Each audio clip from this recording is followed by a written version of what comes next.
Hi tears, எல்லோரும் எப்படி இருக்கீங்க? லஞ்சு சமைக்க ஸ்டார்ட் பண்ணுறதுக்கு முன்னாடி பசிக்கிற மாதிரி இருந்தது. பப்பாளி பழம் நல்லா கரைஞ்சிருந்தது. சீட்ஸ்லாம் ரிமூவ் பண்ணிவிட்டு நல்லா ஸ்மாஷ் பண்ணி ஒரு ஃப்ரூட் பவுல் மாதிரி எடுத்துக்கிட்டேன். எப்போவுமே இந்த ஒன் பாட் ரைஸ்லாம் செய்யும் போது கொஞ்சம் எக்ஸ்ட்ரா சாப்பிட்ருவேன். நான் என்ன தான் டயட் ஃபாலோ பண்ணணும்னு நினைக்கும் போது ஒன் பாட் ரைஸ் வந்து கொஞ்சம் எக்ஸ்ட்ரா போயிடும். அதனால் லஞ்செலாம் சாப்பிட்றதுக்கு முன்னாடி இந்த மாதிரி ஃப்ரூட் பவுல்லாம் எடுத்துக்கும் போது ரொம்ப ஃபில்லிங்காக இருக்கும். லஞ்ச் வந்து கொஞ்சம் கம்மியாக நம்ம இன்டேக் பண்ணிக்குவோம். இன்றைக்கி வந்து வெஜிடபிள் பாத் தான் பண்ணியிருந்தேன். கொத்தமல்லி, இஞ்சி, பூண்டு, பச்சை மிளகாய் இதெல்லாம் ஃபைனாக அரைச்சி எடுத்துக்கிட்டேன். தேங்காய் இருந்தால் அதையும் சேர்த்து அரைச்சி எடுத்துக்கலாம்.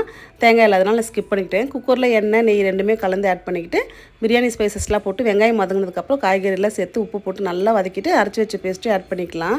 கொஞ்சம் பச்சை வாசனை போகிற வரைக்கும் வதக்கி விட்டுட்டு தேவையான உப்பும் சேர்த்துக்கலாம். ஊற வச்ச பாஸ்மதி ரைஸும் போட்டு மெதுவாக கலரி விட்டுக்கலாம்.